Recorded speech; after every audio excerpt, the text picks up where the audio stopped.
that was not date night. That was a lot of things, but it was not date night. I have a couple of theories about why they went to the Dodgers game, and I want to talk all about it. I want to go through an article from the Daily Mail. I want to show you a couple of video clips I made. And finally, I want to really dissect what the intentions are here and what is actually going on. So let's get into all that. But before we begin, here's the intro. Gotcha. I don't have to do that intro anymore. I show my face so I could just say it with words. I want to welcome you here on Revealing the Narc. My name is Tiffany, and I am not a therapist. So everything I present here is in my opinion, and it's using information that's out in the public domain. Everything here is for entertainment purposes. It's not meant to diagnose. So let's get into all that. Oh, but also, if you enjoy this content, and I know maybe this is a bit premature asking you to do this now, but please like and subscribe, hit that notification bell so you'll know every time I drop a new video.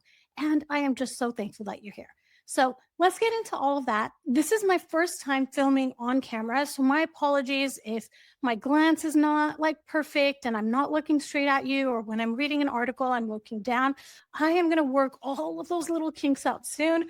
I'm actually getting some really cool, colorful lights that I'm going to put back there. So stay tuned. There's always improvement, right? So now that I have dragged on and on about something completely unrelated, let's get into the article. This article was published in the Daily Mail. The heading says Royal Treatment, and the actual title is LA Dodgers fans furious as Harry and Meghan get royal treatment at World Series.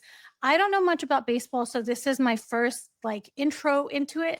I said on Twitter, 3 strikes and you're out, and that's the extent of my knowledge of sports and baseball. But let's just get into it. I know the World Series are an incredibly big deal.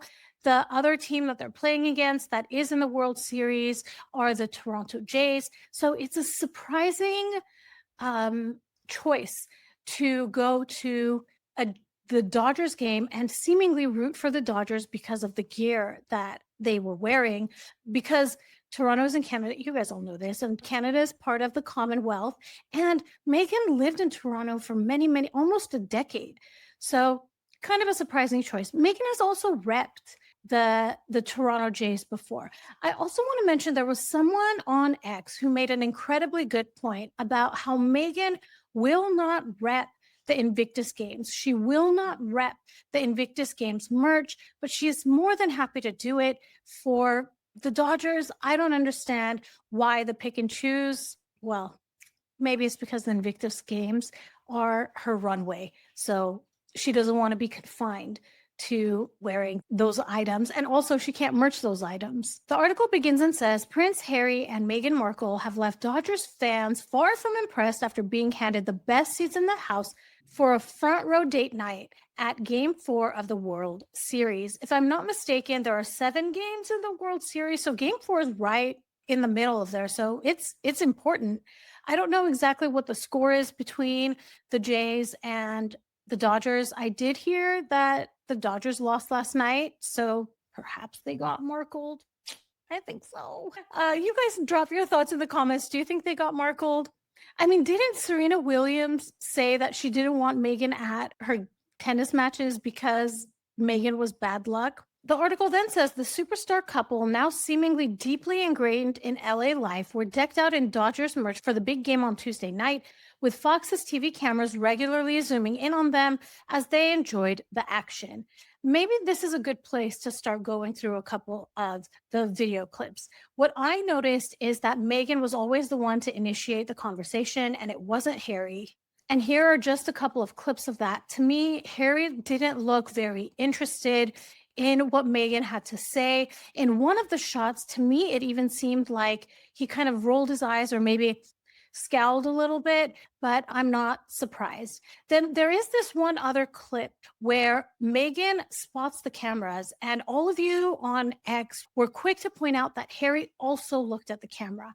So both Harry and Meghan were very camera conscious, and they maybe played it up for the cameras, which is one of the reasons I think that this is happening in the first place. The article continues and says, in a surprising decision quickly noticed by fans, Harry and Meghan were given front row seats worth tens of thousands of dollars, while local legends Magic Johnson and Sandy Koufax, sorry if I pronounce his name wrong, were relegated to the second row. A lot of people were very angry about this. I admire people that, even though they might have status, they are not concerned with being up front and center, having to have the seat at the head of the table. But Meghan is not like that. Meghan wants to be front and center. Meghan wants to be noticed. And where she was seated, where her and Harry were seated, that was not, let's just hang back in the shadows and not get noticed. I think that was behind home plate, maybe. So there was going to be a lot of footage captured of them sitting there. That is why this was not a date night. This was not a night where they wanted to be private and intimate and really enjoy each other's company. This was a night to be forward facing, to be on the cameras, something we know that they've been doing quite a bit over the last few weeks. The article continues and says Johnson is part owner of the team, while Koufax is a 4-time World Series winner and Hall of Fame pitcher. But it was Harry and Meghan who were instead given the royal treatment. Now, I don't know who makes these types of decisions. I don't know much about sports, so I wouldn't have noticed if Sandy Koufax was the person in the front row, but I definitely noticed when it was Harry and Meghan. So whoever made this decision to invite them knew what they were doing. They wanted attention to be there, and Meghan and Harry accepted this tickets knowing how visible they would be. Now, I do want to say that I don't think they paid for these tickets. No way can I imagine them spending tens of thousands of dollars to go to a baseball game. I just don't see it happening. I feel this was a gift that was given to them. And if you actually look at the footage of them entering, there were tons of security waiting for them. The article then says on social media, one fan wrote, Prince Harry and his wife sitting in front row of Sandy Koufax. Bad word, real. #Dodgers. I do want to share this clip with you too. This was captured on camera. Meghan and Harry taking a picture with Magic Johnson and who I assume is his wife. And then after Meghan walks away, we start to see the clap. Here's the clap that we are also so used to seeing. We don't know what Meghan is clapping for, but she made sure that she applauded somebody or herself. The article continues and says Magic Johnson is royalty. Another noted of the NBA legend who has become a billionaire and part owner of both the Lakers, Dodgers, and Washington Commanders in the years since he retired from his professional basketball career. I had no idea about that he owned multiple sports teams. The article continues and says, prior to the game, MLB posted a clip of a smiling Harry and Meghan greeting fans as they made their way into the stadium, flanked by security on the way to their seats. I did not find this footage. What I found was this footage where they get out of the car. What I see here is there is absolutely no looking. Meghan does not look back at Harry, does not make sure that he's out of the car. She just bulldozes forward to greet the person that's going to take them to the seats. And she doesn't even look sideways at Harry. He ended up, I think maybe he dropped something on the ground that he went to pick up. It's totally odd behavior. We know that they've been really weird with each other. If I was Harry, I would be furious at her over the stunt she pulled in Paris. I really do hope that Harry has realized what is happening here. And I say that not for Harry. I say that for the audience that watches this happening. To have someone recognize when they're being manipulated, I think is an empowering thing for people that have been following Harry and Meghan for so long. So many people are in these types of circumstances, and watching someone spiral downward, not holding their spouse accountable for some horrific actions, it's hard to watch. And I would imagine disempowering for people that are in those situations. Now, Harry hasn't come out and spoken out about this publicly. What we did hear actually in the papers was the opposite, that Harry was upset that the media is talking about Meghan doing this.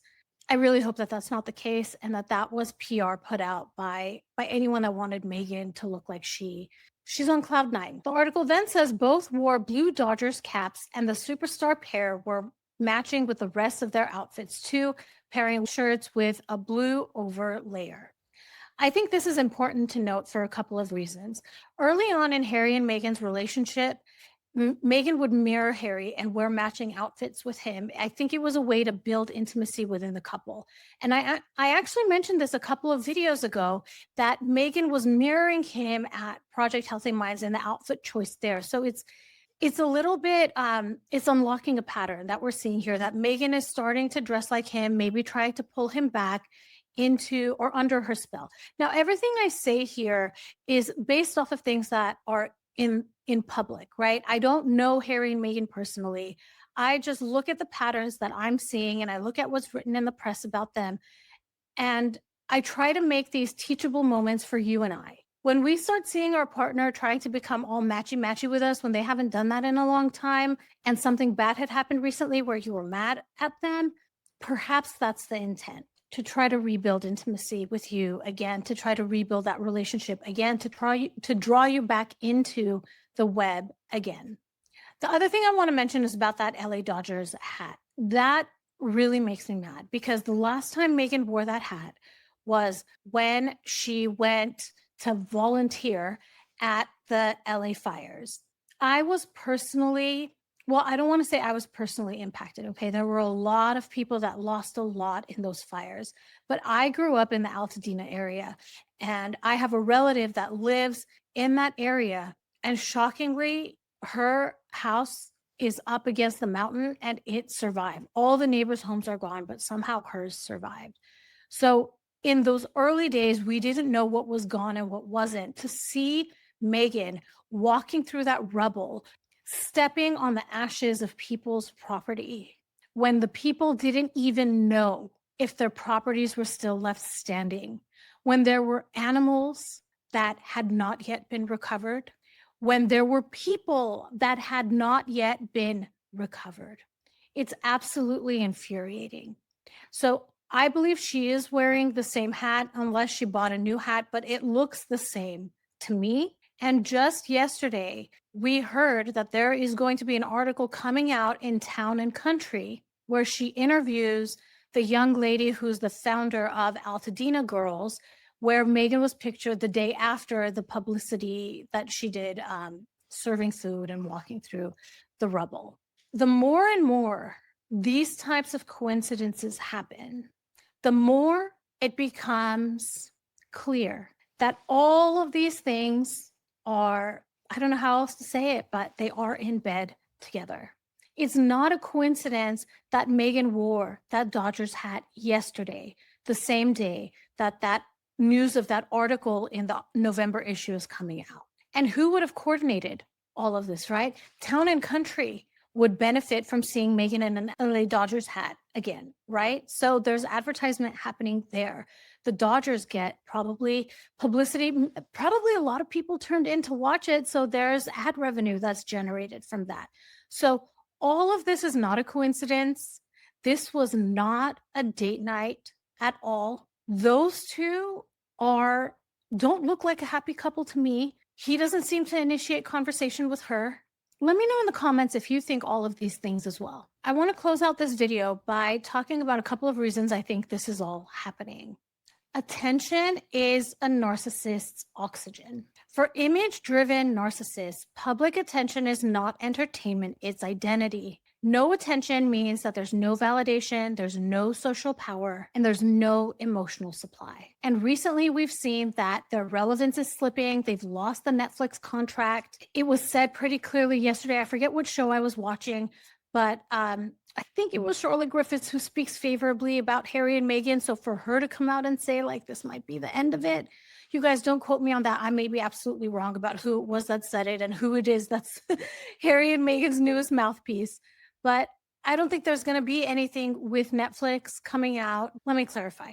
There's no more plans to make more With Love Meghan shows. And essentially, public interest has cooled. So what do narcissists do when public image has cooled, when they're not getting the attention that they want? They will manufacture moments where they are seen. And we have seen this multiple times over the last 3 weeks.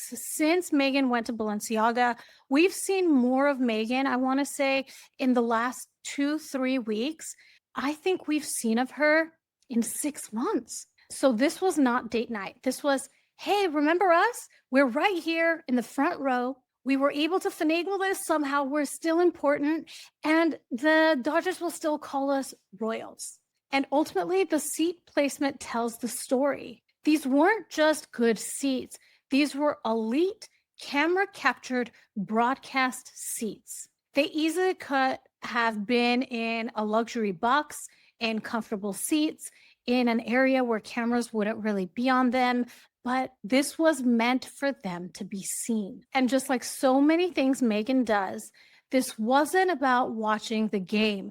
This was about everybody watching Meghan.